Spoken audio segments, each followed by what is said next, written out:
We're pretending I'm throwing you down. So you fall down here, right? And we fall into somebody. That's good. Like scoot over right here though. This way. Yeah. So we fall into somebody with chain punching. And then let's say he knows something better than he does, so he flips his leg around like this and gets me like this, right? And I'm getting turned. I'm putting my next hands up, right, to deal with him. Or if we get in here and he opens my legs up and I fall forward, I'm falling forward with chain punches. Right? And if he pulls me over here, that's the lapsow, and this is a bucci shape, right? But my hips are going to have to turn towards him, right, with my nose-to-nose theory. All right, come back up here. Thank you. So, as I go into chain punching to go into one knee down, and this knee's controlling on their body, but I don't have a body here, right? I have the same set of moves. And then if I get pulled into guard, I'm using my adduction thing, chain punches here, and this stuff, with just a little imagination, is using the same, there's a way to turn, chain punch in case they come and hit me again right there. Alright, seeing Isaiah back over there. This is called the redundancy concept. It's used in all kinds of things. This chain punching and the leg coming out is the initial motion, and then all else is going to spawn from the chain punching. But it's not going to be chain punching. That's the training motif to cover the pointy fingers in padding. It's a little bit of padding. And then Isaiah and I are skilled enough, some chain punching without padding, right? That we do stuff like that. I didn't plan that, but I don't need a pack-sow anymore. The face of my fist catches him up, right? And we punch around each other's forearms, not because we're trying to avoid each other's fists, right? And that's needed in Eskrima, right? But because I want to use my surface of my forearm, and there's the under surface on that side, and this side there's the upper surface.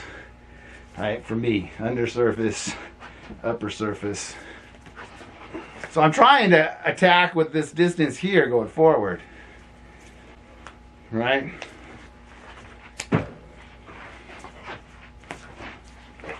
So, nice to thank you for not beating me up, Isaiah. It's a process of multiple slices coming in, right? The chain punch covers all of the, right? So I have this elbow that comes out in a proper chain punch, which you all forget about, and I have the little short punch, which doesn't fully extend. Right, I can punch myself in the face pretty hard from in here. All right, and then you go at me this way, sir. Right? Chain punch towards me with your fist. He doesn't know how to aim it yet, so when I'm a intermediate student working with a beginner, give me your left leg. We have a method of setting up our distance down here, which I won't show you. And so he's punching in the air towards my hand, like we just did on the bag. So lock your arm. Yeah, lean away to make your arm able to lock completely. There we go. He's got a distance. He's learned punching the heavy bag. And then you can do this in the air if I move my hand. Don't lean forward. That's your spot in the air. So a beginner is going to train a whole bunch of tools like this. And if a person doesn't deal with this, do that hard, because I'm going to hurt myself, right? If the person tries to like move around this stuff, you're going to hit my head, right? Bop, bop, whoa, right? The person has to deal with this stuff. The student just puts it in the air. And the student's been putting it in the air on hard things. This is what the muscle memory of the chain punching is for. So he's punching the bag. That's my hands. And then now I'm going to punch his arms. And then he's learned this distance thing down here. So I'm the intermediate student that leans up towards that distance.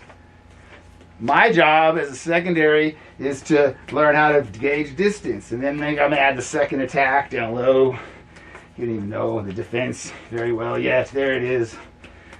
Right? And then pursue me. And then watch the low. Yeah.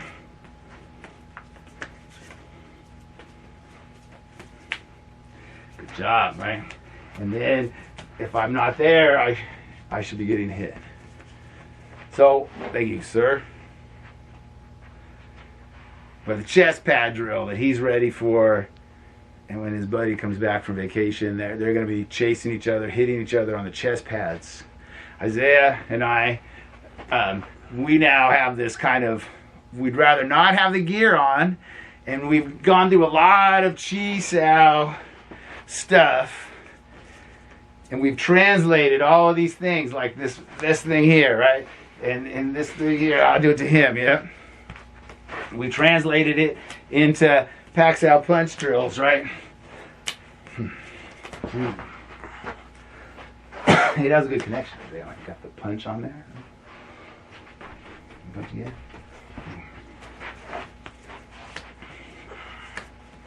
Like that drill we were just doing. So, this chain punch, it's going to be our most familiar, most repeated, most used move. And I'm not going to imagine that I'm suddenly going to like open my hands and dinky dinky dink dink dink dink ding or something. I don't practice that. I practice going pop pop pop. And then I might go, oh wait, I got open hands and he's still here. Okay, chonk, aim something at it, right? But that, I've been in enough of these things where I'm sitting here usually like, this dude's getting all heated about being wrong about his towel. Like, yeah, like, dude, nah, you're wrong. Leo was there. Were you watching, Leo, or did you even know? I wasn't watching, but I did hear, I did like see some of it. Second time I've had an event where nobody filmed me. He was at one, just couldn't believe his eyes. I don't blame him. And then my son was watching his phone. World star. Kids these days. All right, so to finish up, I make a mention of the Tsun Tao sometimes with this lesson. So the Tsun Tao, right, starts, okay, wait, you guys go all the way down and then you come up. That's fine, right? So your Tsun Tao starts with the full extension into the tan cells, right? And if you don't want to inter-rotate them, okay? And then you have the next move is the punch, right? And the punch goes with the elbow out and then extends. Yep. And then the very last move of the Tsun Tao shoots out. And here's your cross position again. And you do 1, 2, 3, and you chain punch 3 times. So if you put that together, you have a cycle of crossed and clearing, and you put the tan sao in there. You have this cycle of like this. If you put the beginning and the end of Tsun Tao together, and then you add the chain punching, that's where you get the Quan Sao. Not from, doesn't have to be from the wooden dummy or some later form, right? It's right there if you just chain punch. Do it from the side, blue shirt instruction level, right? So that, the end of, and the beginning, and if you want to do it this way. So that is a chain punch process. And then you add the Chi Sao stuff from the third part of the Tsun Tao, and you're bringing your elbow to the inside, and you're getting this limbrosity to be able to pull off all these fancy moves with your elbow on the inside. Yeah, and then when you come back, your elbow's going to the outside, coming back like this. So I see a lot of you celebrating this move like this, right?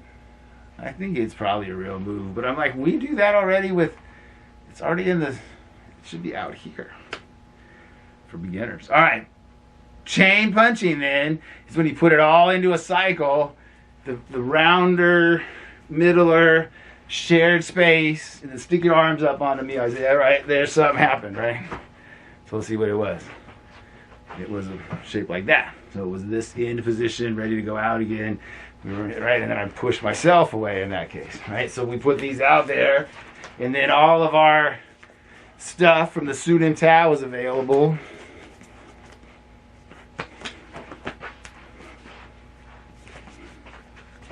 Oh, I got into jump cue. All right. that's enough video for today. Son, come over here. So he's been doing this for about a year, 2024, but he's been doing this since a little kid, maybe 10 lessons. I should bust out those videos of him. I think he's in a blue shirt in those videos too, or I am.